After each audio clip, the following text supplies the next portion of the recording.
আসসালামু আলাইকুম। S J কিচেনে সকলকে স্বাগত। আজ দেখাবো ভিন্ন স্বাদের মনাক্কা। দেখতে যেমন সুন্দর, খেতেও কিন্তু অসাধারণ। উপর থেকে ক্রিস্পি আর ভিতরটা হবে নরম। এই মনাক্কাগুলো প্রায় 1 মাসের মতো সংরক্ষণ করা যাবে। তবে মূল ভিডিওতে যাওয়া যাক। আমি প্রথমে নিচ্ছি একটা ডিম, তারপরে এখানে দিব সামান্য একটু লবণ, আর দিচ্ছি এখানে 1/2 চা চামচ কালো জিরা,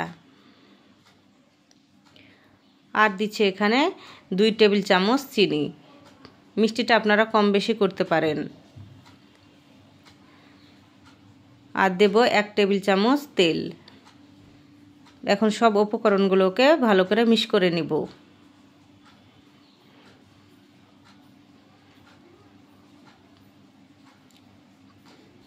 উপকরণগুলো খুব ভালোভাবে মিশানো হয়ে গেছে। এই পর্যায়ে এখানে দিব 1 টেবিল চামচ গুঁড়ো দুধ।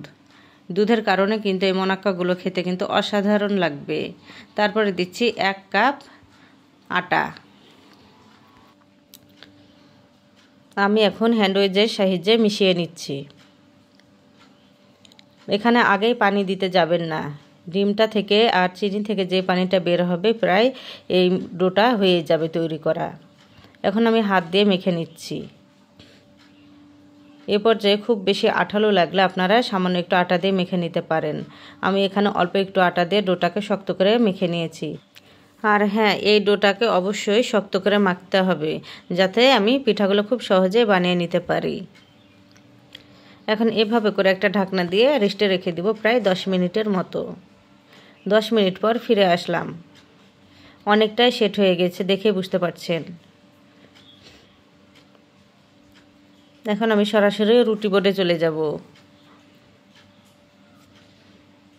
এখন আটা ছিটে আমি একটা রুটি বানিয়ে নেব।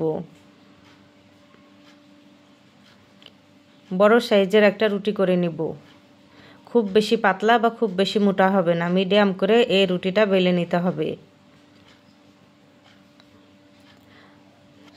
বড় সাইজের রুটি তৈরি করে নিয়েছি। এখন আমি 5 লিটার তেলের বোতলের ক্যাপ দিয়ে এই মনাক্কাগুলোকে কেটে নিব। আপনারা চাইলে এখানে কুকি কাটার দিয়েও পিঠাগুলোকে কেটে নিতে পারেন। এভাবে করে আমি সব মনাক্কাগুলোকে কেটে নিচ্ছি।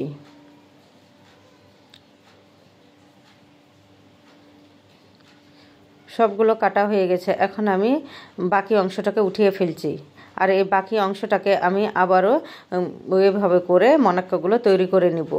আর সঙ্গে সঙ্গে যদি আপনারা গোল করে নেন, তবে পরবর্তীতে নাস্তাটি তৈরি করতে খুবই সহজ হবে। এখন আমি মনাক্কাগুলোর একটা নতুন ডিজাইন দিব। এই ডিজাইনটা আপনারা দেখে খুব সহজে পারবেন। দেখে বুঝতে পারছেন কিভাবে আমি এই কাজটা করছি।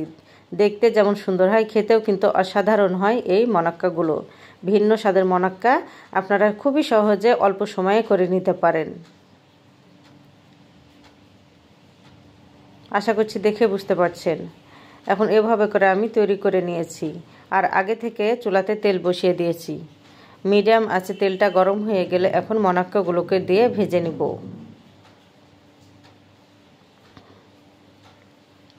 আমি একটু ঝাঁকিয়ে নাড়াচাড়া করে দিচ্ছি।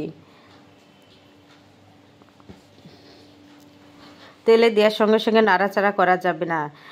2 থেকে 3 মিনিট পর এই মনাক্কাগুলোকে নেড়ে চেড়ে দিতে হবে। কিছুক্ষণ পর দেখবেন কালার চলে এসেছে।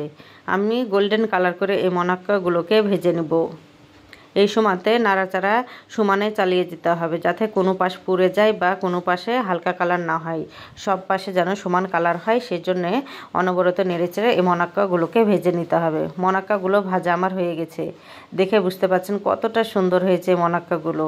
দেখতে যেমন সুন্দর হয়েছে, খেতেও কিন্তু অসাধারণ। এগুলো বিকালে চায়ের সঙ্গে কিন্তু খেতে দারুণ লাগে। এগুলো প্রায় বয়মে 1 মাসের মতো রাখতে পারবেন। আশা করছি আজকের রেসিপি আপনাদের কাছে ভালো লাগবে। ভালো লেগে থাকলে please like, comment, share and subscribe করে আমার পাশে থাকতে পারেন। আজ এখানে বিদায় নিচ্ছি। আল্লাহ হাফেজ।